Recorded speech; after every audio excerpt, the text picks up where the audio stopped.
আমরা যেটা শুরু করেছিলাম দল বিশ্লেষণ, তাই তো? তো দল বিশ্লেষণ আমাদের পড়া হয়ে গেছে।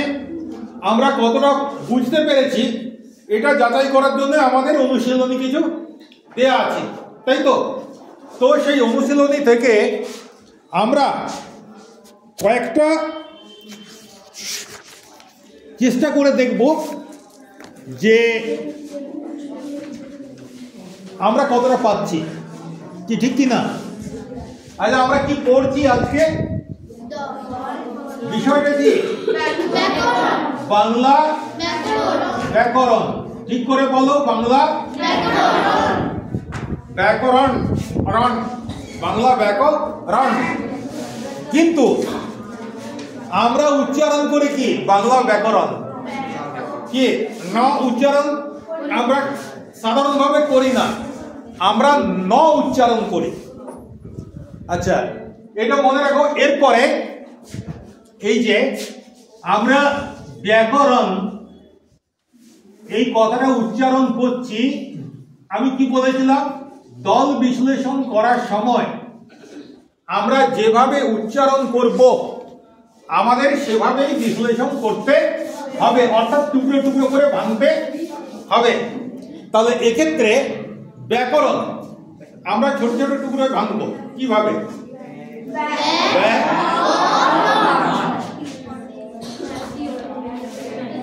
ব্যাকরণ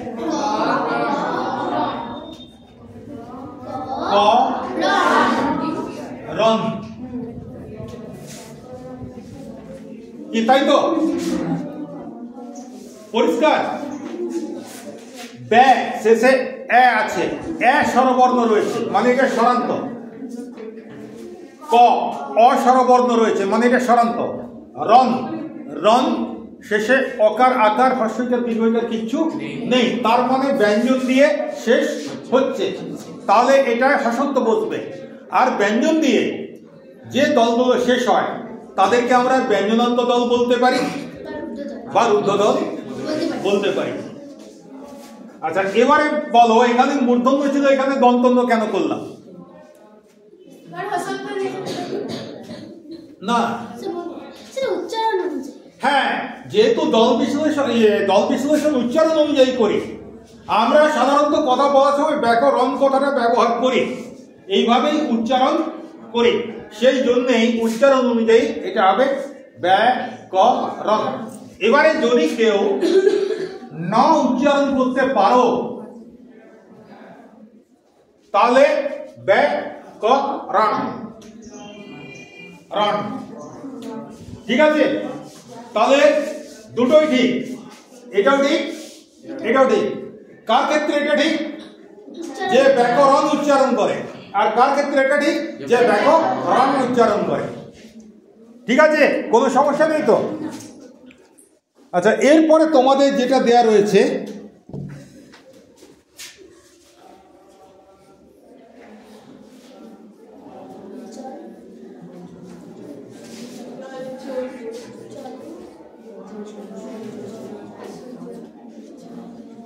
বলো কি হবে? কটা হলো? তাহলে লেখা যাক, দেখা যাক এটা ঠিক কিনা। আগে না লিখলে তো বুঝতে পারবো না। জল ছবি, তিনটে হলো। কি সঠিক লিখেছি? কি হয়েছে? জলের কোথায় হসন্ত হবে? জলের লয়ে হসন্ত হবে। তাহলে দুটো মুক্ত দল, একটা মুক্ত দল। খুব সুন্দর, এটা সব শিখে গেছে, আর তো কিছু করার দরকারই নেই মনে হচ্ছে। আচ্ছা, দেখা যাক তাহলে এটা কে বলতে পারে।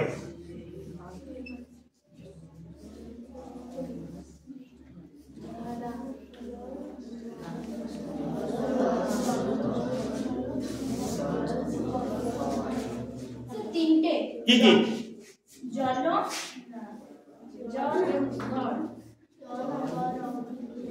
আর একসাথে উচ্চারণ করো দুটো, যেটা বললে জল ধর, বল উচ্চারণ। এটা কি উচ্চারণ হয়? তাহলে উচ্চারণের সঙ্গে মিলছে, তাহলে ভুল নিশ্চয়ই। কোথায় গন্ডগোলটা আছে?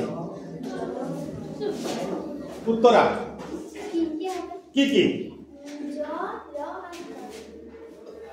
জ, ল আর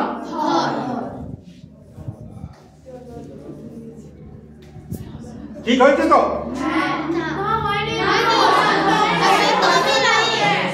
ধরে কোথায় হসন্ত হবে?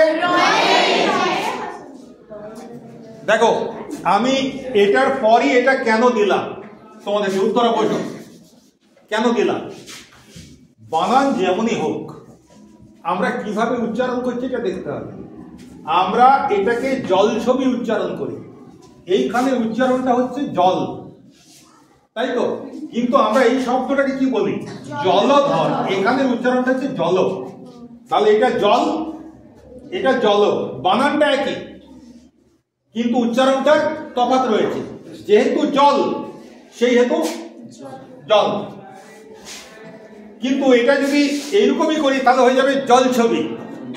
এই জলধর হয়ে যাবে জলধর, কিন্তু জলধর তো নয় শব্দটা, উচ্চারণটা জলধর।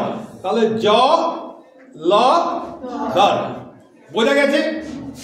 স্পষ্ট তো? আর ভুল হবে না তো?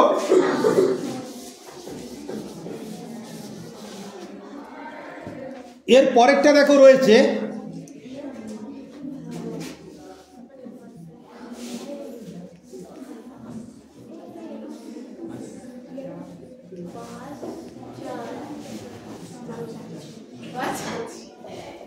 বাস যাত্রী।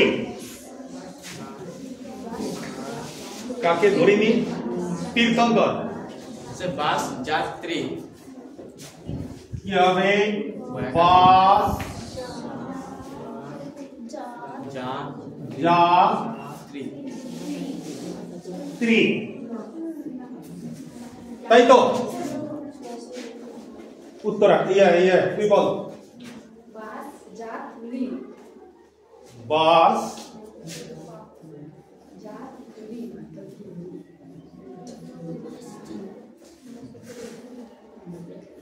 যাত্রী, এই তো? আর কেউ আর নয় তো? বসো। উচ্চারণটা কেমন করি? বাংলা ভাষায় আমরা সব শব্দগুলোকে বানান অনুযায়ী উচ্চারণ করি না। এটা তুমি করলে বাস ইয়াত্রী, একসঙ্গে বললে বাস ইয়াত্রী, বাস ইয়াত্রী, এরকম উচ্চারণ করি না। বাস যাত্রী, বাস যাত্রী, বাস যাত্রী এরকম উচ্চারণ করি না। বাস যাত্রী এরকম উচ্চারণ করি না। আমরা যে উচ্চারণটা করি সেটা হচ্ছে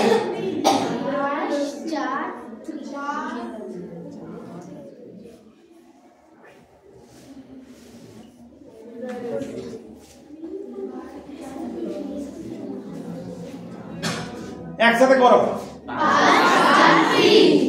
আরো স্পিডে। কি হলো? এখানে মিলছে। তাহলে সঠিক কোনটা হবে? বাস যাত্রী। ঠিক আছে? আমরা এই শব্দটা উচ্চারণ করার সময় দীর্ঘইকারেরও উচ্চারণটা দীর্ঘ করি না, বাংলায় হ্রস্ব করি। তাহলে এটার একেবারে সঠিক হবে বাস যাত্রী। এখানে তিনটে দল আছে। এবারে যদি বলো যে স্যার এরকম যদি লিখে আপনি কি কেটে দেবেন? একেবারেই কাটবো না, চলতেই পারে, কিন্তু মনে রাখবে যে এগুলো সঠিক নয়। বোঝা গেল? আমি পরীক্ষার কথা ভেবে পড়বো না শেখার জন্য পড়বো? শেখার জন্য পড়বো। তাহলে আমাকে এটা মাথায় রাখতে হবে যে অন্তস্থ জয়ের উচ্চারণটা আমাদের বাংলা ভাষায় অধিকাংশ ক্ষেত্রে বর্গীয় জয়ের মতো উচ্চারণ হয়। তাহলে অন্তস্থ জ উচ্চারণের সময় বর্গীয় জ হয়ে যায়। তোমরাই জানো কিভাবে উচ্চারণ হয়। আমাদের এখানে জাতীয় প্রথমে হচ্ছে ন্যাশনাল সং আমরা গাই বন্দে মাতরম, তারপরে আজকের দিন বলার পরে ন্যাশনাল অ্যান্থেম আমরা গাই, জাতীয় স্তোত্র। ঠিক আছে, জনগণ মন। দেখো দুটোতেই অন্তস্থ ইয়ের ব্যবহার আছে। শুভ্র জ্যোৎস্না পুলকিত ইয়ামিনী। ঠিক আছে, আচ্ছা এগুলো বোঝা যাবে না, ইয়ামিনী। ঠিক আছে, আবার দেখো যখন জনগণ করছে তখন হচ্ছে বিন্ধ্য হিমাচল যমুনা গঙ্গা। ঠিক আছে, এখানেও জ এখানেও জ, এখানে উচ্চারণ করছে যামিনী নয় ইয়ামিনী। শুভ্র জ্যোৎস্না পুলকিত ইয়ামিনী। ঠিক আছে, হয়েছে শুভ্র জ্যোৎস্না পুলকিত ইয়ামিনী। তাহলে এখানে উচ্চারণটা অনেকটা এরকম হচ্ছে না, ইয়ামিনী। আর যখন জনগণ গাইছি বিন্ধ্য হিমাচল যমুনা গঙ্গা, তখন কি বলছি? তখন আমরা বলবো না বিন্ধ্য হিমাচল যমুনা, এটা বলবো না, এটা উচ্চারণ করে। যখন সরকারিভাবে ভারতবর্ষের কেন্দ্রীয় সরকারের অনুষ্ঠানে বা অন্যান্য প্রদেশের সরকারের অনুষ্ঠানে যখন এটা গাওয়া হয় তখন ওরা উচ্চারণ করে যমুনা। ঠিক আছে, এটা ভুল। কারণ কি, শব্দটা বাংলা শব্দ। এই যমুনা শব্দটা তোমার বাংলা ভাষাতে আছে, হিন্দি ভাষাতে আছে, মানে সমস্ত ভাষাতেই আছে, কারণ যমুনাটা একটা নদীর নাম। এই যমুনা শব্দটা বিভিন্ন প্রদেশের লোকেরা উচ্চারণ করে। এইবার তারা তাদের যেরকম উচ্চারণ শৈলী সেই হিসেবে তারা উচ্চারণ করে। তাহলে হিন্দিতে যখন কেউ গায়, মানে হিন্দি ভাষী অঞ্চলের যখন কেউ গায়, তখন সে গায় বিন্ধ্য হিমাচল যমুনা গঙ্গা। এই যমুনা উচ্চারণটা ঠিক নয়। কেন? কারণ হচ্ছে এই গানটা বাংলায় লেখা, গানটা তো হিন্দিতে লেখা নয়, সংস্কৃতে লেখা নয়। বাংলায় অন্তস্থ জয়ের উচ্চারণ বর্গীয় জ। তাই যেহেতু এটা বাংলা গান, আমরা যখন গাইব তখন আমরা গাইব বিন্ধ্য হিমাচল যমুনা গঙ্গা। আর এটা যেহেতু সংস্কৃত শব্দ ইয়ামিনী, তখন আমরা এর উচ্চারণটা করব ইয়ামিনী। বোঝা গেল? তাহলে সংস্কৃতে অন্তস্থ জয়ের উচ্চারণ একরকম, আর বাংলায় অন্তস্থ জয়ের উচ্চারণ আরেক রকম। সেই কারণে বাংলায় যত জায়গায় জ থাকবে আমরা ভালো করে উচ্চারণ করে লক্ষ্য করব যে এটা কি বর্গীয় জয়ের মতো উচ্চারণ হচ্ছে নাকি ইয়ের মতো উচ্চারণ হচ্ছে। 99% ক্ষেত্রে দেখবে তোমরা এটা বর্গীয় জয়ের মতো উচ্চারণ হবে। অতএব সেই কারণে দল বিশ্লেষণ করার সময় বানানটা করব বর্গীয় জ। ক্লিয়ার? এবারে দেখো যাত্রী, এটাকে যদি বর্ণ বিশ্লেষণ করো, তাহলে আমি পুরো বর্ণ বিশ্লেষণ করছি না, আমি দুটো টুকরো করে নিচ্ছি শুধু। যা ত্রি, তাই তো? আমরা যা ত্রি উচ্চারণ করি না। আমাদের যখন বাংলায় কোন শব্দের সঙ্গে জফলা বা রফলা যুক্ত হয়, যদি প্রথমে না থাকে, যেমন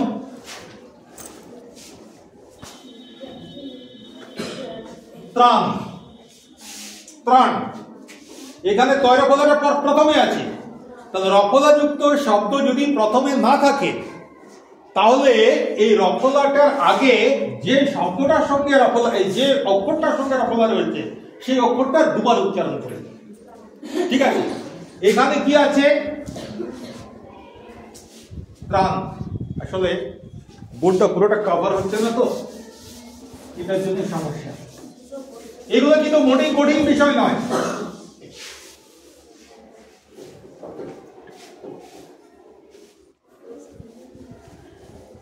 পুরো বর্ণ বিশ্লেষণ আমি করছি না, আমি একটু সামান্য একটু ভেঙে দিচ্ছি। তয়র ফলা আকার, এবারে মূর্ধন্যযুক্ত ন, অ দেওয়ার জন্য হর্ষণটা এটা তো দিনই, মানে অ আছে। এই ত্রটা হচ্ছে ত যুক্ত র, ত্রাণ। এবার দেখো যেটা একটু আগে বলছিলাম, প্রথমে যেন না থাকে।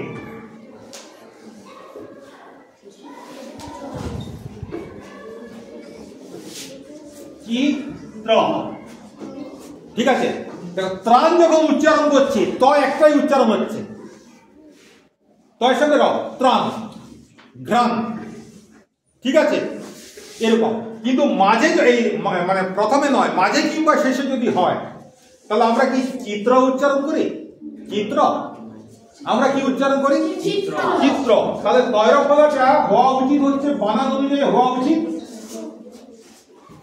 র, কিন্তু উচ্চারণ অনুযায়ী এটা কি হয়ে যাচ্ছে তয় তয় র।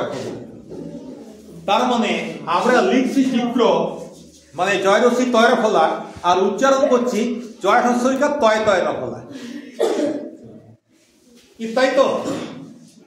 এরকম দেখবে এখানে তো তবু রটা উচ্চারণ করছি, অনেক সময় এই ফলাটাকে আমরা ইগনোর করে দিই, উড়িয়ে দিই, তুই নাই এখানে, যা পালা। যেমন ধরো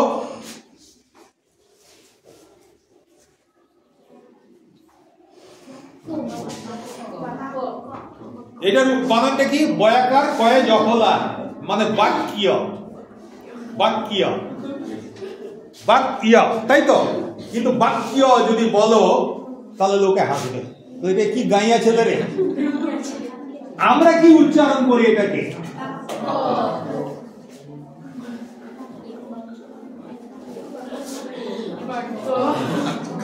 কি করি কিনা, লেখার বেলা লিখছি বাক্য, আর উচ্চারণ করার সময় করছি বাক্য।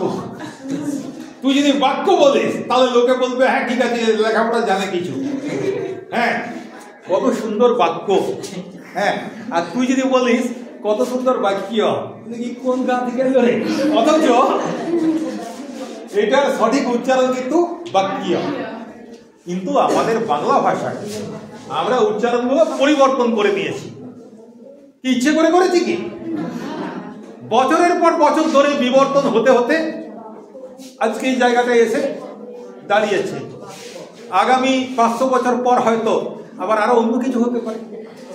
কি হবে বলা সম্ভব নয়, কারণ জীবন আর ভাষা দুটোই হচ্ছে বহমান নদীর মতো।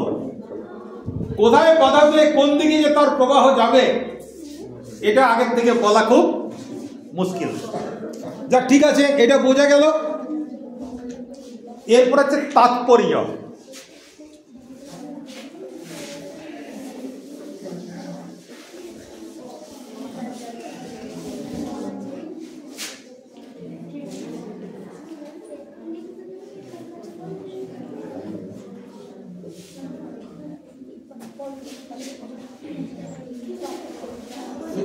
একই হাতগুলো কেন বারবার উঠবে?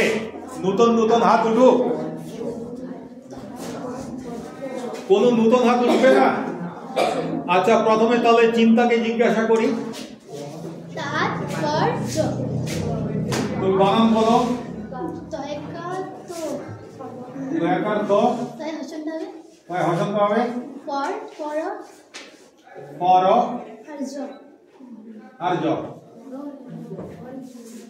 চিন্তা ঠিক আছে, রয় হসন্ত হবে। গুড। আর কেউ? এইটাই এটাই সঠিক, তাৎপর্য। কিন্তু তার সঙ্গে মনে রাখবে এই তয় হসন্ত বোঝানোর জন্য আমাদের বর্ণমালায় এমন একটা বর্ণ আছে যেটার অন্য কোনো ভাষায়, ভারতবর্ষের কোনো ভাষায় নেই। সেইটার নাম হচ্ছে খণ্ডত্ব। খণ্ডত্ব মানেই হসন্ত। কাজেই তোমরা কেউ যদি এরকমও লিখো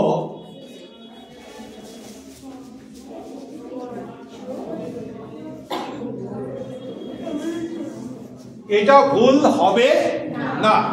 তো এটা তো ব্যঞ্জন বর্ণ, হসন্ত দিনই কেন? কারণ হসন্তদের মধ্যেই আছে, তো হসন্তটাকেই তো আমরা খণ্ডত্ব হিসেবে লিখছি, আবার এর উপরে বাড়তি কেন হসন্ত দেবো? এই খণ্ডত্ব মানেই ব্যঞ্জনান্ত অক্ষর। ঠিক আছে, কি বোঝা গেল? কি সমস্যা আছে? কিছু কোনো সমস্যা নেই তো? তাহলে এরপরে আমাদের এই রাস্তাটা নয়, এই রাস্তাটা, ওই যে পাকা রাস্তা,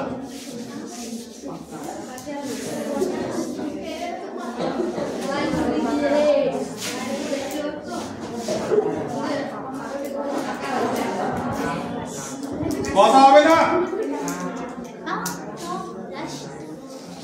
আমি জানি তোমাদের বেশি আগ্রহ রয়েছে, কিন্তু তার মানে এই নয় যে আমরা বেশি কথা বলবো, নয় কি? আচ্ছা, আমি তার মাঝে একটু বলে নিই, আগে হাতগুলো নামাও সব।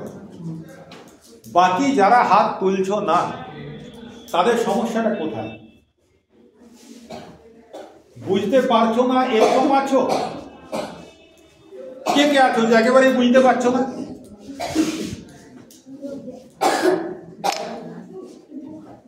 হাত তোলো।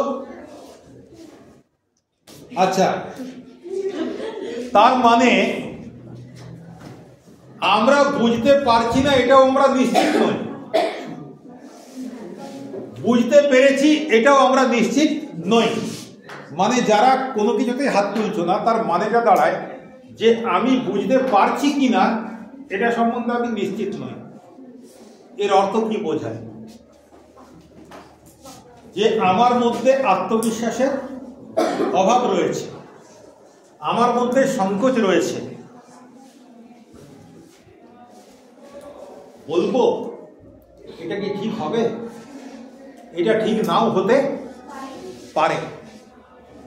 আর তার সঙ্গে রয়েছে কি ভয় রয়েছে, যে যদি ভুল বলি তাহলে স্যার বকতে পারেন, স্যার অপমান করতে পারেন, এবং তা আমার সহপাঠী যারা আছে বন্ধুরা তারা হাসতে পারে, তাই তো? আচ্ছা, আমার ক্লাসে এরকম কি হয় যে কেউ পারেনি, অন্য ছেলেমেয়েরা তাকে নিয়ে হাসাহাসি করছে? হ্যাঁ, বন্ধু বান্ধব একটু তো মজা করবোই, কি ঠিক কিনা? ওটুকু তো ছাড়তেই হবে, কিন্তু অপমান করার জন্য হাসাহাসি করা, এটা কেউ করে কি? তাহলে কেউ যখন করে না তখন তোমার সংকোচ কিসে? তুমি জানো কি না জানো এটা কখন প্রমাণ হবে? যখন তুমি সেটা বলবে বা যখন তুমি সেটা লিখবে। এইবার যদি তোমার ভুল হয়, সংশোধন কে করে দিতে পারবে? হয় স্যার করে দিতে পারবেন, আর নাহলে আমার যে বন্ধুরা জানে তারা করে দিতে পারবে। তাহলে আমি যদি না বলি তাহলে আমার ভুলটা সংশোধন হবে কি? ধরো আমি তোমাদেরকে জিজ্ঞাসা করলাম, এই শব্দটা অনেক কম পরিচিত, ঠিক আছে, বরং এই শব্দটা তোমাদের একটু বেশি পরিচিত, তাই তো? এইবারে এইটা কি হবে আর এইটা কি হবে, এটা আমি যতক্ষণ না বলছি আমার ভুলটা কেউ বুঝতে পারবে কি? আর যদি ভুলটা কেউ বুঝতে না পারে তাহলে কেউ সংশোধন করে দিতে পারবে কি? না। তাহলে আমার এটা এরকম হতে পারে,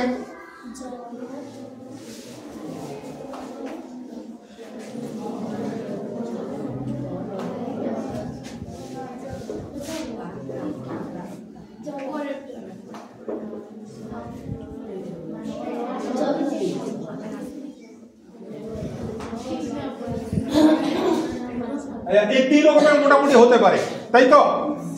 কারণ শেষে তো দ আছে শুধু, আচ্ছা, এই 3 রকম হতে পারে, 3 রকমের নিশ্চয়ই 3 রকমের সম্ভাবনাই তোমাদের মাথার মধ্যে ঘুরছে। এইবার যখন তোমাকে জিজ্ঞাসা করবো তখন তুমি 3টের মধ্যে একটা তো অতি অবশ্যই বলবে, অথবা এটাও বলতে পারো যে একেবারে কিছুই বলুনি, সে এটাও বলতে পারো, অথবা এটাও বলতে পারো। আমি 5টা সম্ভাবনা দিয়ে দিলাম। এর বাইরে তোমাদের মাথায় নিশ্চয়ই কিছু ঘুরছে না। তাহলে তোমাদেরকে বলতে গেলে এগুলোর মধ্যে কিছু একটা বলতে হবে। আর যখনই বলবে তখনই যদি ভুল হয় তখন তুমি জানতে পারলে যে আমি তো এটা ভুল বলেছি। হ্যাঁ, তারপরে কেউ না কেউ হাত তুলবে, এবং এখন তো ক্লাসে দেখছি অনেকগুলো হাত উঠছে, তাকে জিজ্ঞাসা করা হবে, সে সঠিকটা বলবে, অথবা সেও ভুল বলল, আমি আরেকজনকে ধরবো, সে ঠিক কিংবা ভুল বলবে। শেষ পর্যন্ত কি হবে, সঠিকটা কি হবে সেটা আমি নির্ধারণ করে দেবো। তাহলে যে প্রথমে ভুল বললে সে কিন্তু নিজেকে সংশোধন করে নিতে পারলে যে আমি এটা ভাবিনি, কিন্তু এইটাই হবে। কি হবে, শিক্ষাটা তোমার হবে কি না। কাজেই যারা ভাবছো যে কি জানি ঠিক হবে কি ঠিক হবে না, পারবো কি পারবো না, ছেড়ে দাও, সংকোচ নেই। রবীন্দ্রনাথ বলে গেছেন, সংকোচেরও বিহ্বলতা নিজের অপমান। নিজে নিজেকে কেউ অপমান করতে চায়? চাই না তো। তাহলে আমি সংকোচ করে নিজেকে কেন অপমানিত করব? ভুল হোক ঠিক হোক, বুক ফুলিয়ে সেই বিবেকানন্দর কথা বলে, হে বীর, সাহস অবলম্বন করো, সদর্পে বলো, স্যার আমার মনে হচ্ছে এইটাই ঠিক। কি তাই তো? তো তাহলে কে কে মনে মনে হচ্ছে পারতেও পারি, হাত তোলো। মনে হচ্ছে ঠিক হলেও হতে পারে, ভুল হলেও হতে পারে, কিন্তু একটা ট্রাই করে আমি চেষ্টা করে দেখতে পারি। হ্যাঁ, ব্যাস, খুব ভালো। হাত নামাও, হাত নামাও। চিন্তা নেই, আজকে তোমাদেরকে ধরবো না, কিন্তু তোমরা তৈরি থাকবে, তোমাদেরকে ধরবো, তোমাদের ভুল হবে, এবং এই ক্লাসেই সেটা সংশোধন হবে। বলো, তীর্থঙ্কর। পা, পয়াকার পা, রাস্তা, পয়াকার দেশ, পয়াকার। তীর্থঙ্কর বললো এটা ঠিক তো? অসন্ত হবে, ওটা তো বলতে হবে। কোথায় অসন্ত হবে? দন্তস্বয় নিচে, পা কা রাস্তা। কটা দল হলো? কটা মুক্ত দল, কটা রুদ্ধ দল?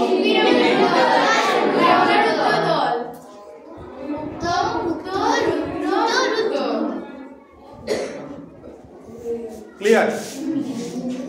কোনো সমস্যা আছে? ঘন্টা পড়ে গেছে না? ওকে, ঠিক আছে, বসো, কালকে পরের অংশটা হবে।